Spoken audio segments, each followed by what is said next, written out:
सोचिए जरा, ये सवाल सिर्फ एक पहेली नहीं है।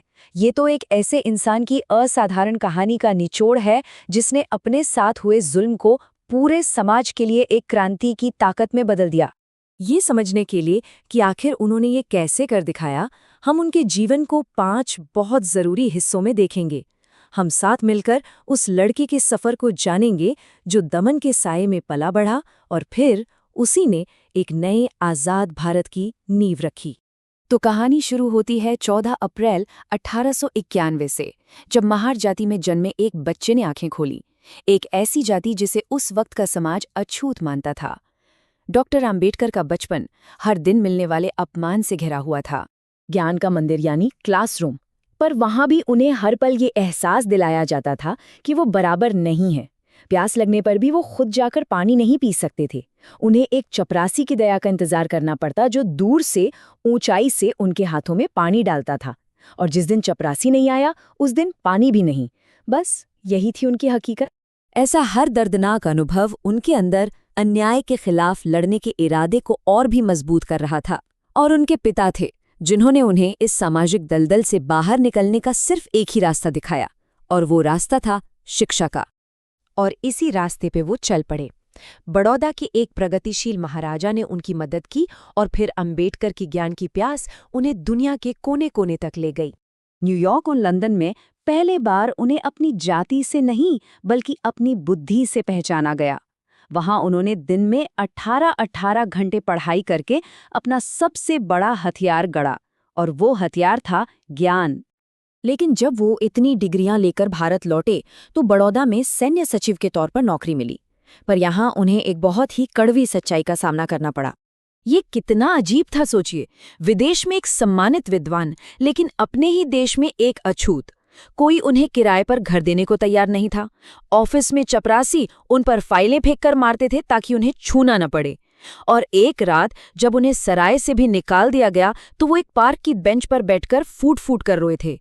उस रात उन्हें एहसास हुआ कि जब तक समाज नहीं बदलता उनकी अपनी सफलता का कोई मतलब नहीं है।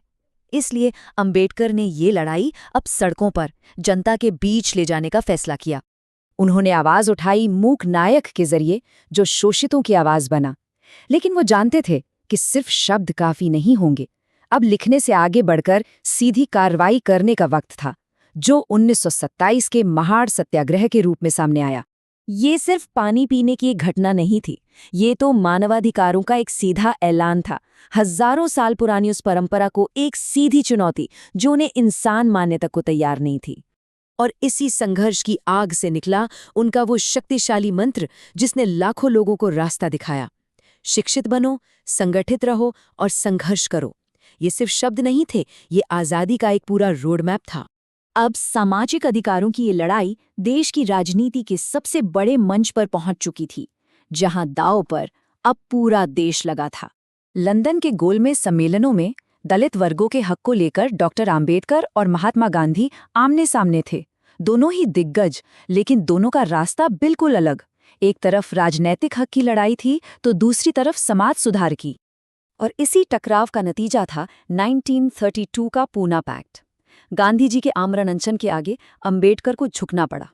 भले ही इस समझौते से आरक्षित सीटें बढ़ गईं, पर अंबेडकर को हमेशा ये मलाल रहा कि उन्हें अपने लोगों के सबसे मजबूत राजनीतिक हथियार को छोड़ने पर मजबूर किया गया। और अब देखिए वक्त का फेर।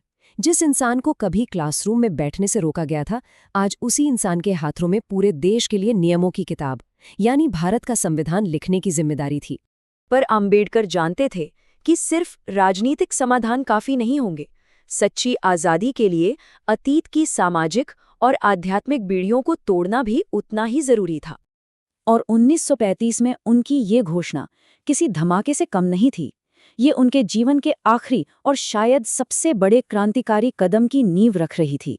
जब हिंदू कोड बिल, जो महिलाओं को संपत्ति और तलाक जैसे बुनियादी अधिकार देता, पास नहीं हो सका, तो उन्होंने भारत के पहले कानून मंत्री के पद से इस्तीफा दे दिया। उन्होंने देख लिया था कि नई राजनीतिक व्यवस्था भी सामाजिक सुधार के लिए तैयार नहीं है और अब एक नए रास्ते की जरूरत थी। वो नया रास्ता उन्हें मिला 14 अक्टूबर 1956 को नागपुर में। ये एक ऐतिहासिक दिन था। उन्होंने एक विशाल धर्मांतरण का नेतृत्व किया, जिसमें करीब 5 लाख लोगों ने उनके साथ बौद्ध धर्म अपना लिया। इस दौरान उन्होंने 22 प्रतिज्ञाएं दिलाई। ये सिर्फ एक धर्म परिवर्तन नहीं था, ये उस पूरे धार्मिक ढांचे से एक निर्णायक और सचेत अलगाव था जिसे वे इतने सालों के शोषण का स्रोत मानते थे। इस ऐतिहासिक दिन के महज 6 हफ्ते बाद 6 दिसंबर 1956 को डॉक्टर आम्बेडकर इस दुनिया से चले गए।